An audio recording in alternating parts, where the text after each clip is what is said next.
Hello అందరికీ. ఈరోజు వచ్చేసి అయితే నేను పఫ్ హ్యాండ్స్ కటింగ్ చూపిస్తున్నాను. అది బండ గుర్తులతో ఇలా కట్ చేసామంటే పర్ఫెక్ట్గా వస్తుంది. హైట్ వచ్చేసి ముందుగా ఫోల్డింగ్ చేసుకున్నాను. 5 ఇంచెస్ హైట్ పెట్టుకున్నాను. ఇక్కడ ఖర్చు కోసం లైన్ డ్రా చేస్తున్నాను. ఇది మెయిన్ పీస్ చూడండి, 5 ఇంచెస్. అండ్ విడ్త్ వచ్చేసి టోటల్ 14 ఇంచెస్ ఉంది ఇది వెడల్పు. అండ్ మళ్ళీ 5 ఇంచెస్ ఇలా పెట్టేసుకోవాలి. మళ్ళీ 5 ఇంచెస్. ఇది నా మెథడ్లో ఇలా కట్ చేస్తున్నాను.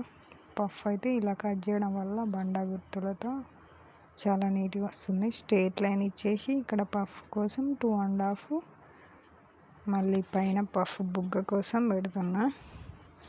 అండ్ ఇక్కడ ఆర్ములు వచ్చేసి 7 ఇంచెస్.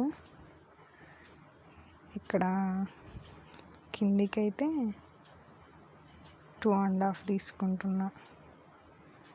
ఇలా లైన్ డ్రా చేసేసుకొని కట్ చేయడమే.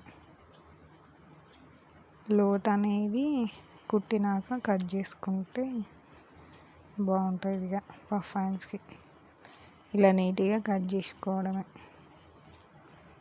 స్ట్రేట్గా కట్ చేస్తున్నాను. ఇలా ఒకసారి ట్రై చేయండి.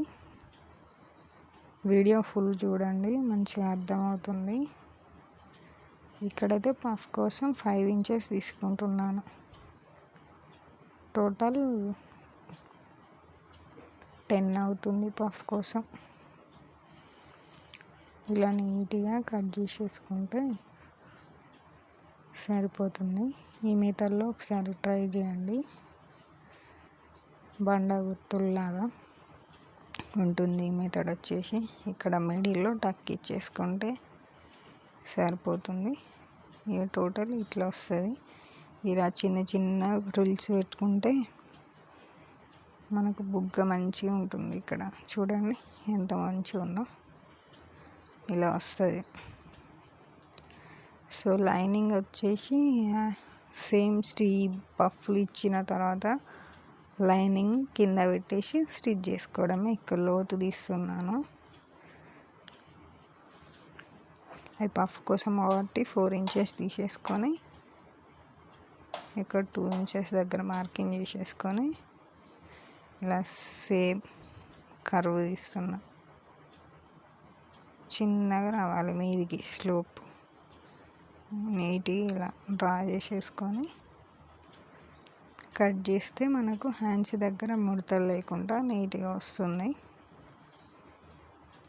ఇలా కట్ చేస్తే బాగా వస్తుంది. ఓకేనా ఫ్రెండ్స్, వీడియో ఫుల్ చూడండి. మధ్యలో చూస్తే అర్థం కాదు. ఇదైతే లైనింగ్ పీస్లు.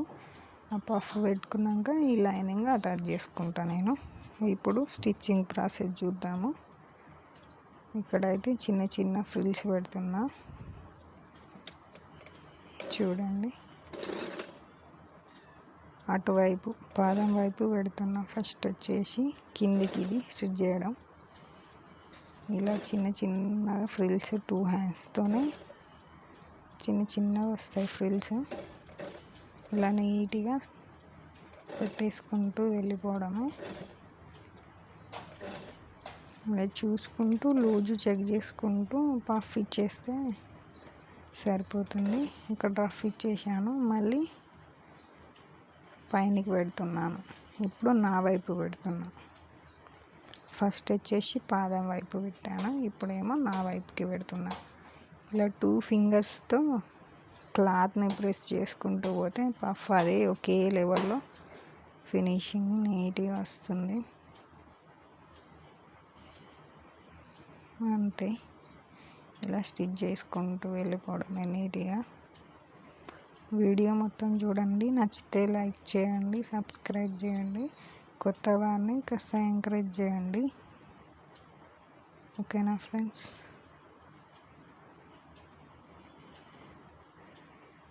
ఇలా రఫ్ ఇచ్చుకొని లాస్ట్లో రఫ్ ఇస్తే అయిపోతుంది.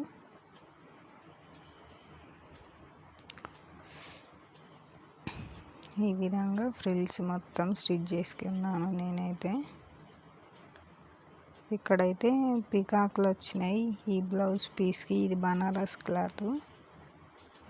క్లాత్ అయితే చాలా మందంగా ఉన్నది. పఫ్ చాలా మందంగా ఉన్నది.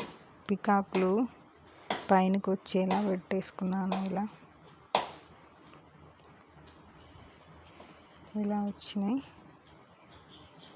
చూడండి. పఫ్ ఎంత మంచిగా నిల్చున్నదో పఫ్గా. పిల్లలకు వేస్తే చాలా లుక్ వస్తుంది.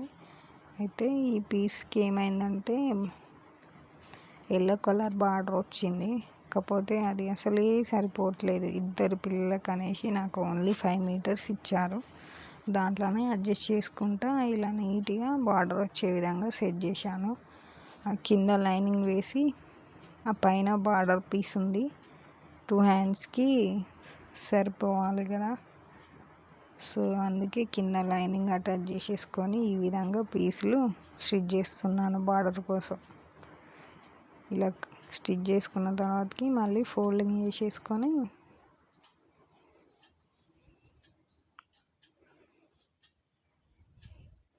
ఈ విధంగా ఫోల్డింగ్ చేసి స్టిచ్ చేస్తాను.